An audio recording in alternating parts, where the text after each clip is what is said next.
simple nombre, coronavirus, que durante meses el mundo entero escuchó en repetidas ocasiones. The coronavirus. Coronavirus. COVID-19. Virus corona. Coronavirus. Coronavirus. Coronavirus. Coronavirus. Coronavirus. El coronavirus. O coronavirus. El coronavirus. Coronavirus. Coronavirus. Coronavirus. Coronavirus. Pero que jamás logramos entender la dimensión de su problema. O así fue hasta que nos tocó vivirlo de cerca. Have therefore made the assessment that COVID-19 can be characterized as a pandemic. Las costumbres que las diferentes comunidades crearon a lo largo de la vida humana en el planeta Tierra pararon de lleno o se vieron ampliamente modificadas en tan solo unos pocos meses. Meses que años más adelante las nuevas generaciones recordarán como un simple texto en algún libro de historia. Hoy son anécdotas y vivencias que la sociedad recuerda con dolor. Nacido en China y puesto en las informaciones oficiales un 31 de diciembre de 2019, con origen en la localidad de Wuhan, el luego denominado COVID-19 comenzó su expansión en el mundo y atacó de lleno al grupo etario avanzado, causando como factor principal fuertes ataques de neumonía. Las teorías de su origen se mantuvieron inconclusas, donde científicos de todo el mundo trabajaban uniendo fuerzas para comprenderlo. ¿De dónde provenía? ¿Cómo se comportaría? Y lo más importante, ¿qué podía hacerse para detenerlo? Eran algunas de las preguntas que no tenían respuesta.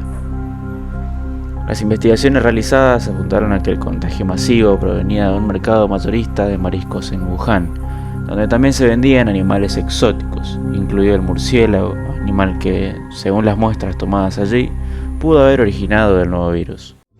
Desde Argentina, nuestro país natal, los esfuerzos por contener su llegada fueron mínimos. Las autoridades incluso hablaban del tema de manera despreocupada e informaban a la población de que la llegada del COVID-19 al país era imposible debido al clima natal. Es innecesario tanto temor.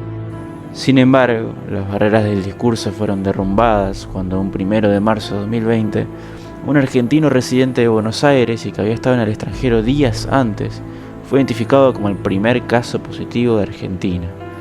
A pesar de los intentos de aislamiento que aseguran haber intentado, el virus desconocido no tardó en llegar al resto de las provincias. En cuestión de días y para sorpresa de todos, el COVID-19 fue detectado en una de las provincias más pobres de Argentina, el Chaco. Las pacientes cero de la provincia fueron una pediatra y su hija, quienes también habían estado en países externos días antes. Desde entonces, medidas urgentes debieron ser tomadas y, entre ellas, la famosa cuarentena de fase 1. A partir de las 0 horas de mañana, deberán someterse al aislamiento social preventivo y obligatorio. Pero mientras la población intentaba quedarse en sus hogares para evitar contagios, los profesionales de la salud luchaban ante la incertidumbre de qué hacer ante tal panorama incierto, sin saber si el próximo contagiado estadística de la provincia serían ellos. Con un pánico que pocos mostraban, los médicos, enfermeros y todo el personal que enfrentaba día a día la posibilidad de contagio, se preocupaba cada día más por la falta de acciones y equipamiento necesario para afrontar la nueva pandemia de la humanidad.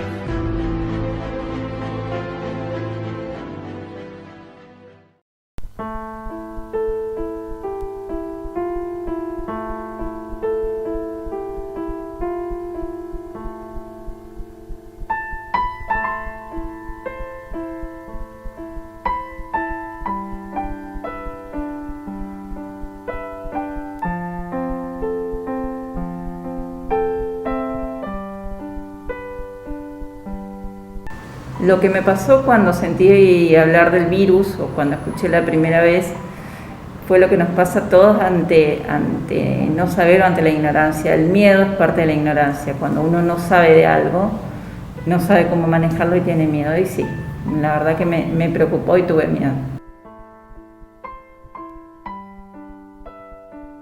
El sistema sanitario no estaba preparado. Estábamos estrenando una ministra de salud que realmente se vio sobrepasada por todo esto, No sabíamos cómo manejarlo, no teníamos instrucciones, nadie nos bajaba línea de instrucciones para manejar esto.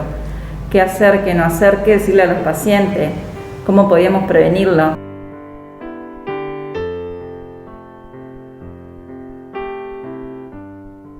No tuvimos el apoyo que teníamos que tener, no teníamos la información, no teníamos los recursos para manejar esto y no sabíamos cómo contener, y creo que tampoco el sistema de salud sabía cómo contener.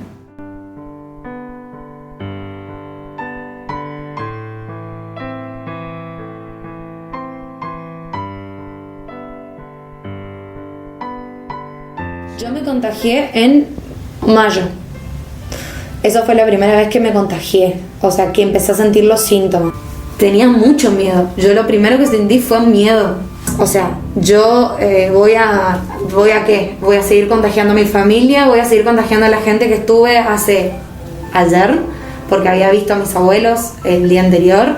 Y bueno, y después que se empezó a repercutir la voz de que hay una persona con COVID en el barrio.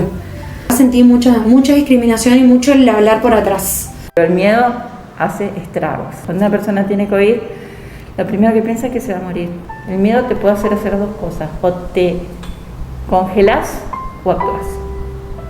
El miedo a la gente en general lo congela. Yo fui uno de los primeros casos de tener COVID que se sabía en realidad, y creo que no estaban preparados para afrontar lo que iba a venir. La verdad es que no estuvimos preparados y seguimos sin estar preparados para contener este tipo de virus.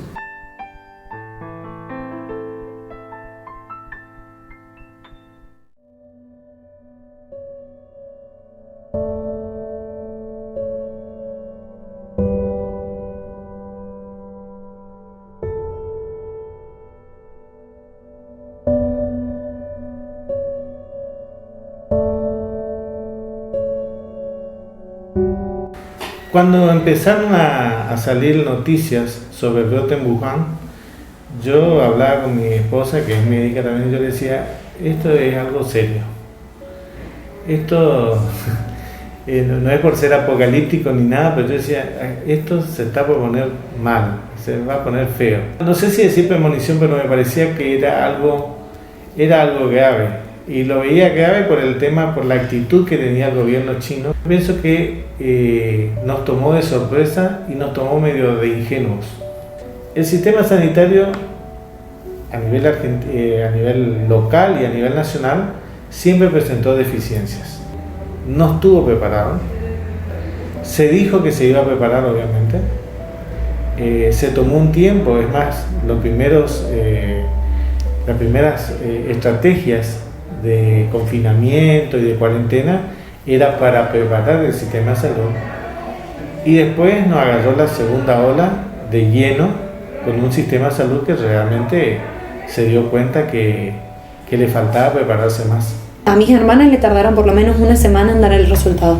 No teníamos información de nada, nadie tenía información de nada, y nadie te decía, no, si uno en la familia da, todos dan. No, nosotros tuvimos que hacernos uno por uno. A mí la cuarentena se me hizo eterna. Ahora, bueno, lo veo desde la perspectiva de decir, bueno, sí, estuve casi 25 días encerrada, y ahora están 10 días. O hay gente que no le da ni pelota. No sentí una liberación porque tenía el peso de ¿qué pasa ahora después? ¿Me voy a volver a contagiar? ¿No me voy a volver a contagiar? Es más, mis amigas me decían, bueno, ya sos inmune, ya. Y yo tenía miedo, sinceramente tenía miedo de ir, juntarme, de hacer, pero necesitaba por mi salud mental.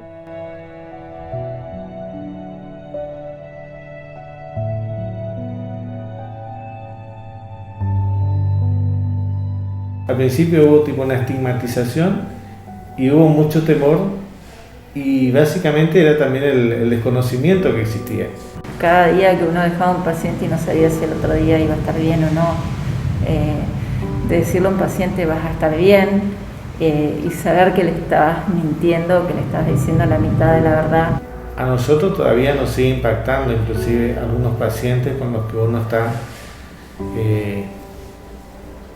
tratando o interactuando, y que vos venís a la guardia siguiente y te encontrás con que el paciente ya falleció, o un paciente con el cual vos estuviste hablando a la mañana, a la tarde está intubado. A veces el paciente que entra en la unidad COVID o en las pastillas, por ejemplo, ahora que son varias unidades COVID, tiene una sensación de muerte, de fracaso. Yo me voy a morir, así. Cuando uno va a ver un paciente y el paciente uno nota que no puede respirar, que se está ahogando, y uno, son pocas las cosas que podés hacer, pero también los médicos sabemos, como sabe cualquier persona que trabaja en salud, de que no solo es curar el cuerpo, sino contener a la persona en otro sentido. Se genera una angustia terrible porque están solos, no se pueden despedir de sus familiares. Cuando se te mueren amigos, trabajando sí. Cuando se muere gente que está con vos trabajando, es así. Perdimos a Miguel Duret y perdimos más médicos, y ahí nos asustamos mucho, pero teníamos que seguir saliendo todos los días. Y nos dio mucha impotencia, no solo por nuestros compañeros de trabajo, por nuestra familia. Yo mismo me replanteé y decía, ¿qué hago haciendo guardia? ¿Entendés? Si yo me muero, ¿y qué? ¿Entendés? Y bueno, y a veces voy a decir, no, yo trabajo para tener un poder adquisitivo y darle mayor bienestar a mi hijo, qué sé yo. Pero es como que uno sentía un estado de indefensión, digamos, como decía, te planteaba si valía la pena o no, inclusive. Pero al principio era aplausos, y después ese aplauso no se traduce en nada. O sea, me di cuenta de que esto saca lo peor de la gente como saca lo mejor de la gente. No hace falta que te lo cuente nadie, uno lo ve día a día. Tengo ese miedo de salir y volver a contagiarme y pasarla peor de lo que pasé, de los síntomas, de la salud mental y anímicamente. Tomen conciencia de que esto ya no es un chiste, que esto ya pasó a otro nivel. Sí, yo sé que hay mucha gente sí que quiere salir, que quiere vivir los años que quedan. Esperemos un toque de que hay mucha gente que se está muriendo y la está pasando mal. En algún punto estamos todos en la misma conciencia de que hay algo grave. Pero es como que si nos hubiesen tirado en un lugar y no sabemos para dónde salir corriendo, ¿sí? Y la gente te miraba con esa mirada discriminadora que vos te das cuenta que es ella la del COVID. Pero bueno.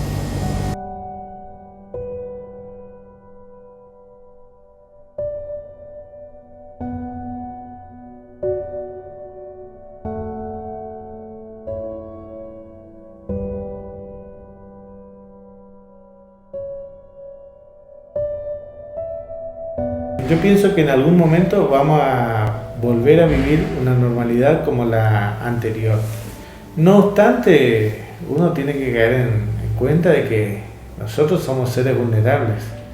Y así como apareció el COVID, puede aparecer otro virus igual o peor que este.